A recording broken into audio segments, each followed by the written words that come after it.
My name is Maria Moeller, and I have been with the Improve Group for 5.5 years. Kasira Absar. I also go by Cassie. I have been with the Improve Group. It'll be 2 years in February 2021. Courtney Klingon, and I've been with the Improve Group for about 7 years. Hey, my name is Nick Stilp. I'm a senior consultant here at the Improve Group, and it's been crazy to say, but over 3 years now, just over 3 years. Hi, this is Becky Stewart. I've been at the Improve Group for over 16 years now. Kia Her, and I started at the Improve Group on October 26th. My name is Dan Goldstein. I've been with the Improve Group full-time since 2013, so over 7 years now. I'm James Randall. I've been with the Improve Group now for about 2.5 years. My name is Leah Goldstein Moses, and I'm the founder of the Improve Group. So I have been with the Improve Group for just over 20 years. The first thing that comes to mind for me is the how smart our employees are. I feel very fortunate to have worked with so many really smart, creative, insightful people who really care deeply about what we're doing and why we're doing it. Just having such a talented, thoughtful team. Employees who are very much in tune to the work they do and highly confident in being able to deliver on the products and services that we provide. And that commitment and that those smarts and those great colleagues to puzzle things through with. They've really taught me a lot over the years and helped me grow as a person and helped me grow as a professional. And, they just kind of, we all push each other to be better. I have really appreciated the Improve Group's culture and value of building joy in the workplace. A variety of people and programs that we get to connect with through our work. We really get to kind of dive into all sorts of different important topics, learn a little bit about, so many different things. It's really easy to find meaning in IG's work since we collaborate with so many brilliant and passionate clients that I wake up and it's not or there's no Sunday scaries. And really, it's been seeing a spread of the important and meaningful work that's being done in communities that it's always inspiring. It never gets old. I really enjoy the work and it energizes me every day. It's been hard to think of, there's so many memories over the years. One of my favorite memories is just the time where a group of us got together and really had to hunker down on a project, brainstorm. We brought donuts, we kind of secluded ourselves in a conference room and really worked together to do some design work, some analysis, and that happened multiple times. One of my favorites, which is involved a Texas road trip all over the state of Texas. And one of the things that I loved about it that I still carry with me as an example is my favorite nonverbal in a focus group. To kind of convey that they all agreed with what was going on. Everyone started shooting with guns in the air. And I have to tell you, I was a little thrown in my note taking. And I had to say, is this agreement? What's happening? Many years ago, we evaluated several projects that brought together education, law enforcement, and social services. Each community had a unique way of bringing these systems together. And I loved helping these communities reflect on collaboration and think about what they wanted their communities to be. It used to give me those all-nighter vibes from college where you would have this sensation or this feeling of camaraderie and shared purpose. So lots to learn on my Texas road trip, but that's one of my favorite nonverbal learnings from a focus group.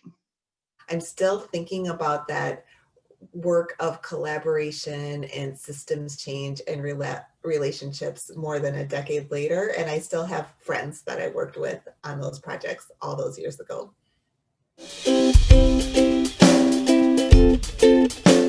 Over the years, one of the things that has been there from the very beginning is a strong commitment to engaging communities and really trusting community wisdom.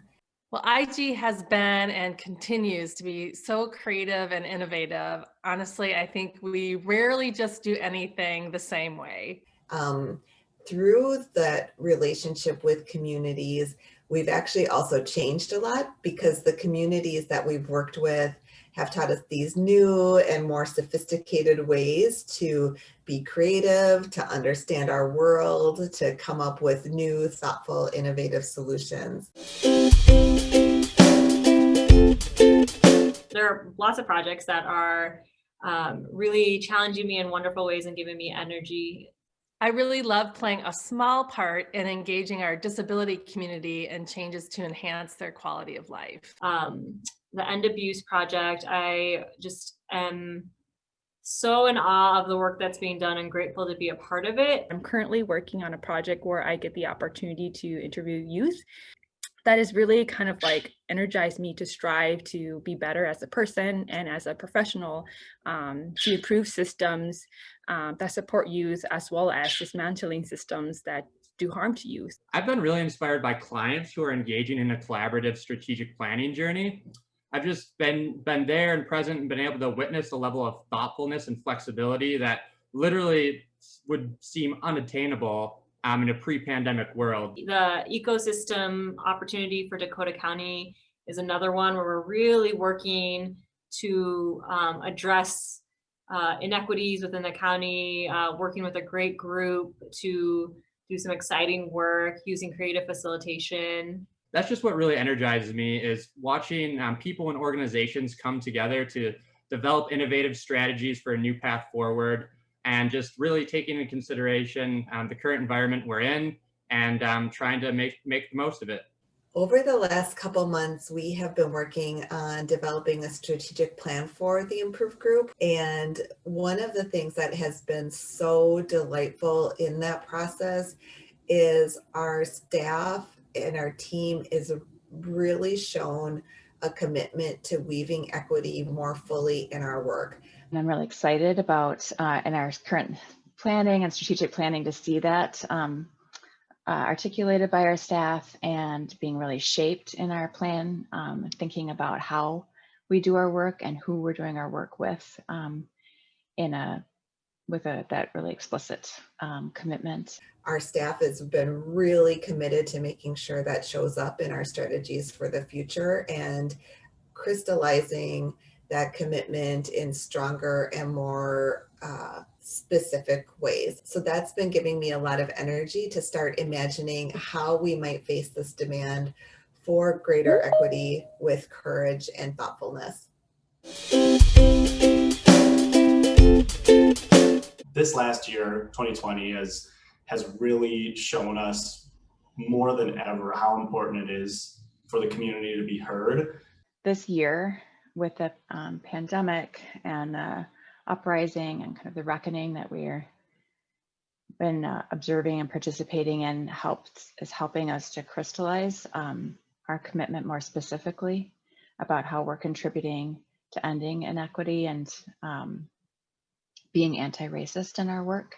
I think we've seen a lot of urgency, especially this year, for it to kind of shift from more of a, wouldn't it be nice if we were able to be have equity focus as, you know, the primary focus of a lot of our evaluations, to it's more of our responsibility now to pursue equity focused evaluation. The level of not just the interest, you know, but the thoughtfulness of where our employees come from in terms of being able to address a lot of these issues.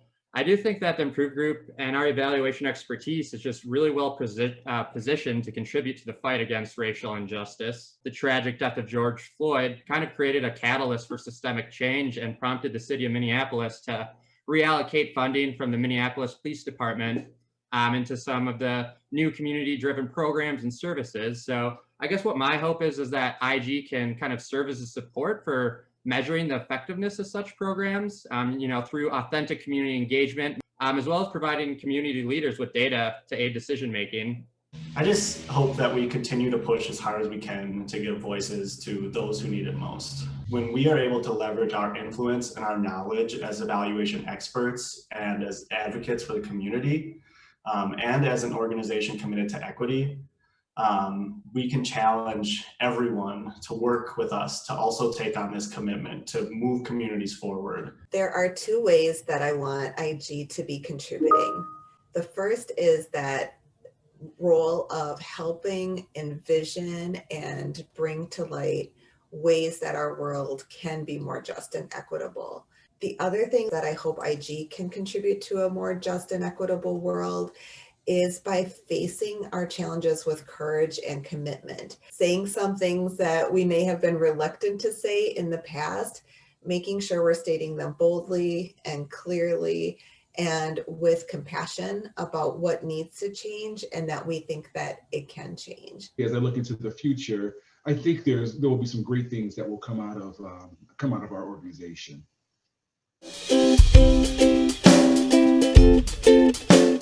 The first thing that comes to my mind is that IG loves food. First of all, there's the food element. Is our shared love and appreciation of food. No matter the occasion, we always find a way to center it around food. I also love food too. So I'm like really excited that everyone really appreciates and enjoys food at the Improved Group.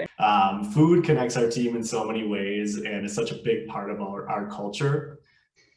The lunch discussions. Just the thoughtfulness of all of our team members to always leave the last slice of a shared food item in the kitchen. The afternoon snack. You can always count on just that last sliver getting a little bit smaller and smaller and smaller throughout the day. Definitely something that comes up is what stood out to you? That's an easy question to answer because the question is, what questions does this raise for you? It's our, it's part of the ORID focused conversation, and we use it a lot because we do a lot of collaborative work. We have all been trained in how to invite questions. And so instead of saying, do you have any questions, which can be answered by yes or no, we have learned to say, what questions does this raise for you? Definitely missing small interactions. More so than anything, it's got to be the colleagues and collaboration. I really miss the daily rhythms that come with being in the office, from kind of timing my arrival with certain people, getting to connect with certain people during, first coffee breaks. I really miss just kind of falling into conversations with my colleagues, just whether you're getting water or sticking around after a meeting or over lunch, just the chance to fall into conversation and just learn more about them and their lives. And the little opportunities to pause, see each other, bump into each other as we're filling up our tea or coffee or grabbing a snack, and just having a few moments of connection. There's always the moment when we know that Kylie has arrived because she's always the first one to turn on the lights in the office. To be able to pop into someone's workstation or to someone's work desk and say, hey, kind of how are things going? Or to have an in-person meeting where you can actually see and get the nuances of different expressions. So from an interpersonal level, a lot of jokes, a lot of small conversations, grabbing a coffee at Workhorse or other, local shops, or even lunch. So just those interactions I really miss. I can't really, see how everyone, is like functioning. Commiserate over things, talk about things, and those kind of informal opportunities are less. The serendipity of finding out someone is reading the same book as you or listening to the same podcast, or even is having a bad day and just needs a listening ear, doesn't happen as readily in a virtual environment. And I really miss that chance to just informally talk with people. Yeah, just really kind of getting to know people and seeing what their like habits and quirks are and how we can work well together and build that, relationship with each other through our work. I also miss just being able to turn to a colleague and ask a question as opposed to having to set up a meeting, or it's just much more complicated now to ask those quick questions. Miss kind of collaborating with team members, kind of using the whiteboard and the walls to jot down ideas, and just having that collaborative nature isn't the same in the virtual environment. Anytime that we are designing engagement activities, there's always a part of me that's like, oh, if we're only in a room, everybody was in a room together and could talk to each other. Turn to your neighbor and talk about this, or everybody's going to write something on the wall or draw, and that's all harder, or just different. My favorite question that I want all IGers to answer is whether or not they own something teal. Teal? Do I own anything? Do I own anything teal? Oh, shoot. Yes, I do. I actually purchased it when I was doing data collection in Madison.